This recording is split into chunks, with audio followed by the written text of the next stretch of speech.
Hello friends, स्वागत है आप सभी लोगों का हमारे चैनल कुक स्टडी में। मैं अकमल बेस्ट। इस वीडियो के माध्यम से दोस्तों आपको यहाँ पर कराऊंगा आर्मी एग्जाम की साइंस, यानी कि दोस्तों आपको यहाँ पर सामान्य विज्ञान के क्वेश्चन मिलेंगे महत्वपूर्ण वाले, जो आर्मी में बार बार पूछे जाते हैं और जिनकी बहुत पूछे जाने की संभावना रहती है। तो आराम से आप कॉपी और पेन निकाल लेंगे ताकि आपको जो क्वेश्चन यहाँ पर मिलेंगे आप सारे क्वेश्चन को नोट करते रहेंगे।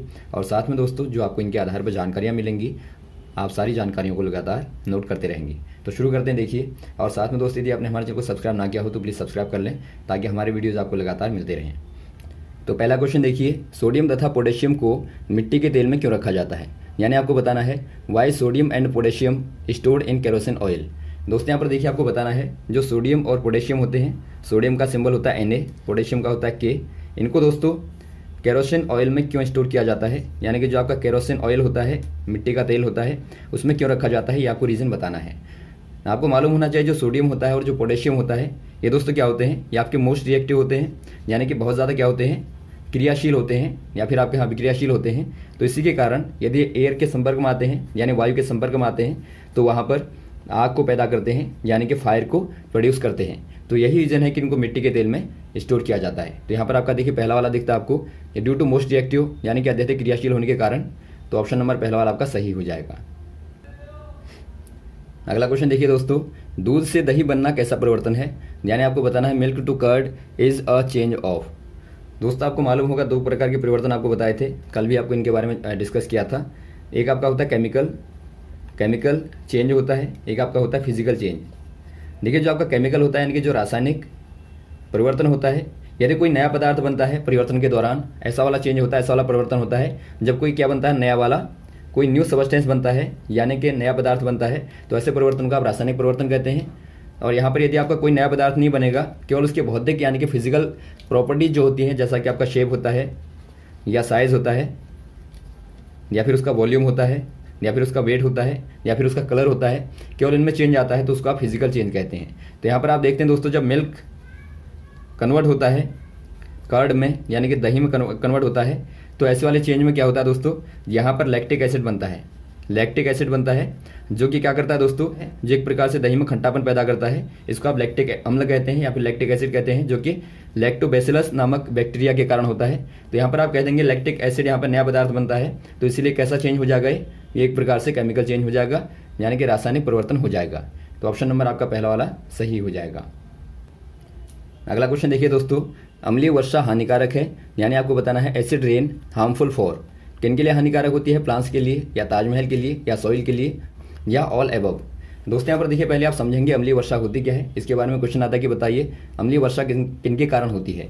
यहाँ पर आप जानते होंगे दोस्तों, जो हमारी अर्थ होती है, यानी कि जो पृथ्वी होती है, उसके चारों ओर क्या होती हैं, अलग अलग प्रकार की परतें होती हैं, जो कि वायुमंडल की परतें कहलाती हैं, या फिर आप कहें दोस्तों एटमॉस्फेयर की लेयर कहलाती हैं। ये मेनली दोस्तों 5 प्रकार की होती हैं, 1, 2, 3, 4 और 5 टाइप की। इनमें से पहला वाला जो आपका होता है तो आपका क्षोभमंडल कहलाता है, क्षोभमंडल। दूसरा मंडल कहलाता है समताप मंडल, और तीसरा आपका कहलाता है मध्यमंडल, और चौथा कहलाता है आयन मंडल, और पांचवा कहलाता है बहिर्मंडल। बहिर्मंडल में आपका पूरा बाहर को जितना भी आता है वो आपका बहिर्मंडल के अंदर आता है। तो यहाँ पर आप देखते हैं जो आपके बादल बनते हैं या फिर जो बारिश होती है वो दोस्तों आपके क्षोभमंडल में होती है। और यहीं पर दोस्तों सर्वाधिक सघन वायुमंडल होता है, यानी कि एक प्रकार से सर्वाधिक गैसें यहाँ पर पाई जाती हैं। तो यहाँ पर देखिए जो आपकी गैसें होती हैं सल्फर डाइऑक्साइड वाली, या फिर आपकी SO3 वाली, या NO2 N2 वाली गैसें होती हैं। यानी खासतौर पर आप कह सकते हैं जो सल्फर की और नाइट्रोजन के ऑक्साइड होते हैं, वो भी दोस्तों यहाँ पर बहुत ज़्यादा मात्रा में होते हैं। इससे क्या होता है, जो पानी होता है बादलों में, एक प्रकार से आप कह सकते हैं जो आपका एक प्रकार से पानी संघनित होता है बादलों में, वो क्या करता है SO2 के साथ में या फिर NO2 के साथ में रिएक्शन करने के बाद में, यहाँ पर देखिए रिएक्शन कराएंगे आप, जो आपका पानी एक प्रकार से H2O कहेंगे आप, रिएक्शन कर लेता है इसके साथ में SO3 के साथ में, तो यहाँ से बनता है H2SO3। इसको आप बोलते हैं दोस्तों सल्फोनिक एसिड आप बोलते हैं, यानी एक प्रकार से आप कहेंगे सल्फोनिक अम्ल कहते हैं आप। तो यही रीज़न होता है, इन्हीं एसिडों के बनने के कारण जो पानी होता है उसका स्वाद कैसा हो जाता है, उसका स्वाद दोस्तों खट्टा हो जाता है, या फिर आप कहें उसका pH मान जो होता है वो 5.4 से नीचे हो जाता है, यानी उससे नीचे हो जाता है, लेस हो जाता है। और इसी को आप दोस्तों अम्लीय वर्षा बोलते हैं, यानी यही आपकी एसिड रेन कहलाती है, अम्लीय वर्षा कहलाती है। अब देखिए किन के लिए हानिकारक होती है, क्वेश्चन जो आपको पूछा गया है, ये आपकी हानिकारक होती है पेड़ पौधों के लिए, ताजमहल के लिए, या मुर्दा के लिए, या उपरोक्त सभी के लिए। तो यहाँ पर आपका ऑप्शन नंबर डी वाला हो जाएगा। ये सभी के लिए दोस्तों हानिकारक होती है। एक प्रकार से दोस्तों पेड़ पौधों में भी क्या करती है, हानिकारक प्रभाव डालती है और बिल्डिंगों को खत्म कर देती है और साथ में मिट्टी को भी प्रदूषित कर देती है। तो ऑप्शन नंबर आपका डी वाला सही हो जाएगा। और साथ में आप रीजन याद रखेंगे, ये आपका मेनली सल्फर डाइऑक्साइड यानी कि सल्फर के ऑक्साइड और नाइट्रोजन के ऑक्साइडों के कारण होती है। अगला क्वेश्चन देखिए दोस्तों, सामान्यतः हरी पत्तियों में कौन सा तत्व होता है, यानी आपको बताना है which element commonly present in green leaves.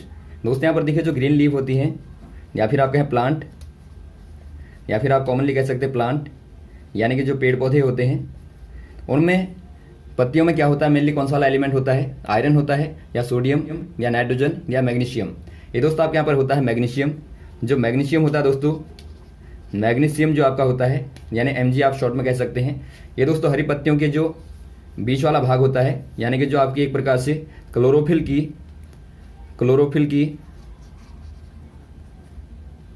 जो सेंट्रल कोर होती है, सेंट्रल कोर में दोस्तों ये पाया जाता है। और ये काम क्या करता है, ये खासतौर पर जब आप जानते हैं क्लोरोफिल, आप जानती हैं इसको आप पर्णहरित भी बोलते हैं, पर्णहरित, जो कि क्या करता है, जो कि प्रकाश संश्लेषण के द्वारा या फिर आप कह सकते हैं फोटो सिंथेसिस के द्वारा जो भोजन पेड़ पौधे बनाते हैं उनमें दोस्तों मदद करता है। यानी जो मैग्नीशियम होता है एक प्रकार से, वो मेनली एक प्रकार से क्लोरोफिल की दोस्तों लाइफ को बनाता है, लाइफ को बढ़ाता है। तो इसीलिए आप कहते हैं कि मेनली यहाँ पर क्या रहता है, मैग्नीशियम रहता है। ऑप्शन नंबर आप डी वाले में टिक कर देंगे। और यदि दोस्तों पेड़ पौधों में Mg की कमी होती है तो वहाँ पर क्या हो जाता है, वहाँ पर उनकी ग्रोथ रुक जाती है, क्योंकि आप जानते हैं पेड़ पौधों को खाना बनाने के लिए क्या चाहिए होता है, पर्याप्त क्लोरोफिल चाहिए होता है, और जो कि आपका एक प्रकार से मैग्नीशियम पर डिपेंड होता है। तो ऑप्शन नंबर आपका डी वाला हो जाएगा, मैग्नीशियम। अगला क्वेश्चन देखिए दोस्तों, धातुओं के तारों के रूप में खींचने का गुण कहलाता है, यानी आपको बताना है the property of metals to form convert as a wire. दोस्तों यहाँ पर देखिए आपने धातुओं को देखा होगा, जो धातुएं होती हैं यानी कि जो मेटल होते हैं या फिर आप कहें धातुएं होती हैं, वो एक प्रकार से पतले तार के रूप में कन्वर्ट हो जाती हैं। यानी आप इनको खींचेंगे तो आप देखेंगे पतले तार के रूप में कन्वर्ट हो जाती है। खासतौर पर आप एल्युमिनियम को देखें, या फिर आप आयरन को देखें, या फिर आप देखें कॉपर को, या फिर आप अन्य धातुओं को देख सकते हैं, गोल्डन को आप देख लें। तो इनमें क्या होता है दोस्तों, एक प्रकार से खींचने का बहुत ज़्यादा गुण होता है। तो ये खींचने का गुण क्या कहलाता है आपको बताना है, मेलिबिलिटी कहलाता है, या डक्टिलिटी कहलाता है, या विस्कोसिटी कहलाता है, या सरफेस टेंशन कहलाता है। ये दोस्तों आपका कहलाता है डक्टिलिटी, यहाँ पर आप कह देंगे डक्टिलिटी, या फिर आप कहें तन्यता का गुण कहलाता है। तन्यता यानी कि आप कहेंगे धातुओं का पतले तारों के रूप में खींचना में, या फिर आप कहें दोस्तों वायर के रूप में जो कन्वर्ट होने की प्रॉपर्टी होती है, उसी को आप कहते हैं तन्यता का गुण या डक्टिलिटी। और साथ में एक क्वेश्चन और आता है दोस्तों, यदि आप धातुओं को पतली चादर के रूप में कन्वर्ट कर देते हैं पीट के, तो ये कौन सी वाली प्रॉपर्टी कहलाती है आपको बताना पड़ता है। ये प्रॉपर्टी दोस्तों कहलाती है आघात वर्ध्यता। क्या कहेंगे आप, आघात वर्ध्यता कहेंगे। ऑप्शन नंबर पहले वाले में दिखता है आपको, इसको आप बोलते हैं मेलिबिलिटी। यानी कि चादर में बदलना मेलिबिलिटी कहलाता है और तारों में बदलना डक्टिलिटी कहलाता है। तो ऑप्शन नंबर यहाँ पर हो जाएगा बी वाला, तन्यता। अगला क्वेश्चन देखिए दोस्तों, क्लिनिकल थर्मोमीटर किसमें ताप मापता है, यानी आपको बताना है measurement of temperature in clinical thermometer in. दोस्तों यहाँ पर देखिए जो क्लिनिकल थर्मोमीटर होता है, क्लिनिकल थर्मोमीटर आपने देखा होगा जब खासतौर पर आप बुखार को मापने के लिए जाए रहते हैं, या फिर आपकी फैमिली से कोई व्यक्ति जाता है, तो वहाँ पर आप देखते हैं आपके पास में एक थर्मोमीटर आपको दिया जाता है, जहाँ पर आपका तापमान बताया जाता है। और आपने देखा होगा बहुत ज़्यादा जिनको बुखार होता है, आप बोलते हैं 103 था या 104 डिग्री था या 10 समथिंग आपका डिग्री था। तो ये डिग्री में दोस्तों काहे में होता है आपको बताना है, ये आपका फ़ारेनहाइट में होता है, या सेल्सियस में होता है, या केल्विन में होता है, या फिर आपका रैंकिन में होता है, या फिर कोई नहीं। तो यहाँ पर देखिए दोस्तों, ये जो तापमान होता है, ये तापमान आपका फ़ारेनहाइट में होता है, ये आपका होता है फ़ारेनहाइट में। ऑप्शन नंबर आपका सी वाला, क्योंकि आप जानते हैं जो आपका सेल्सियस होता है, यदि आप 104 की बात करेंगे बहुत ज़्यादा होता है। आप जानते हैं 100 पे क्या होता है, पानी उबलता है, यानी कि 100 डिग्री सेंटीग्रेड पे पानी उबलता है, यानी 104 बहुत ज़्यादा तापमान होता है। तो इसीलिए आप कहेंगे दोस्तों जो क्लिनिकल थर्मोमीटर होता है वो फ़ारेनहाइट में होता है। और आप जानते हैं मानव का सामान्य तापमान क्या होता है, जो मानव का यानी ह्यूमन का जो कॉमन टेम्परेचर होता है, या फिर आप कहें नॉर्मल टेम्परेचर होता है, वो क्या होता है, वो आपका 37 डिग्री सेंटीग्रेड के अप्रोक्स होता है। या फिर आप फ़ारेनहाइट में कहें तो वो आपका 97 डिग्री फ़ारेनहाइट होता है। तो इनको भी आप याद रखेंगे। यदि केल्विन में आप कन्वर्ट करना चाहें तो आप 37 को क्या कर देंगे, 273 में ऐड कर देंगे, तो क्या मिलेगा आपको, यहाँ पे मिलेगा आपको 310 केल्विन मिलेगा। तो इस प्रकार से आपको अलग अलग मात्रकों में मानव का तापमान पता होना चाहिए। अगला क्वेश्चन देखिए, अगला क्वेश्चन क्या दिया आपको, धातुएं अम्लों से क्रिया करके क्या बनाती हैं। यानी आपको बताना है metals react with acid are made up of. यानी दोस्तों जब आप अम्ल की रिएक्शन कराते हैं धातुओं के साथ में, मेटल के साथ में, तो वहाँ पर क्या बनता है। यहाँ पर देखिए कोई मेटल आप ले लेंगे, मेटल के तौर पर आप आयरन को ले लें और साथ में एसिड के तौर पर दोस्तों आप सल्फ्यूरिक एसिड को ले लें, यानी H2SO4 को आप ले लेंगे। तो यहाँ पर देखिए रिएक्शन क्या होगी तो क्या बनेगा, आप जानते हैं जो H होता है उससे ज़्यादा रिएक्टिव होता है Fe। तो इसीलिए क्या कर देगा दोस्तों, ये हाइड्रोजन को रिप्लेस कर देगा, यानी यहाँ पर आपका बनेगा FeSO4 और जो H2 है वो कहाँ चला जाएगा दोस्तों, ये आपका रिलीज हो जाएगा। यानी आप देखते हैं जब एसिड ने, यहाँ पे एसिड है, एसिड ने जब मेटल से रिएक्शन की यानी धातु से क्रिया की तो क्या बनता है दोस्तों, मेटल सल्फेट बनता है और साथ में हाइड्रोजन गैस निकलती है। तो यहाँ पर आपको यही पूछा गया है कि बताइए कौन सी वाली गैस निकलती है, तो यहाँ पर आप कह देंगे हाइड्रोजन गैस निकलती है, H2 गैस निकलती है। तो ऑप्शन नंबर आपका बी वाला सही हो जाएगा। अगला क्वेश्चन देखिए, निर्वात में ऊष्मा का स्थानांतरण होता है, यानी आपको बताना है transformation of heat in vacuum with. दोस्तों यहाँ पर देखिए जो ऊष्मा का ट्रांसफॉर्मेशन होता है यानी कि हीट का जो ट्रांसफॉर्मेशन होता है यानी कि स्थानांतरण होता है, ये मेनली दोस्तों आपका 3 मेथडों के द्वारा होता है। पहली आपकी होती है कंडक्शन होती है यानी कि आप चालन कहते हैं। सेकंड वाली मेथड होती है कन्वेक्शन यानी कि आप कहते हैं संवहन। और थर्ड वाली मेथड होती है रेडिएशन, यानी आप इसको कहते हैं विकिरण। अब यहाँ पर देखिए दोस्तों आपका कंडक्शन के द्वारा किनमें चालन होता है, कंडक्शन के द्वारा सॉलिड में ऊष्मा का स्थानांतरण होता है, यानी कि सॉलिड मतलब ठोसों में दोस्तों जो ऊष्मा का स्थानांतरण होता है कंडक्शन मेथड के द्वारा होता है। फॉर एग्जाम्पल यदि आप लोहे की छड़ को डालते हैं आग में तो आप देखते हैं धीरे धीरे दोस्तों कोना गर्म होता है, तो यहाँ पर जो कण होते हैं ऊष्मा ज़्यादा होने के बाद दूसरे वाले पार्टिकल को कन्वर्ट कर देते हैं। तो इसी प्रकार से लगातार देने के बाद ऊष्मा सारे छड़ में फैल जाती है।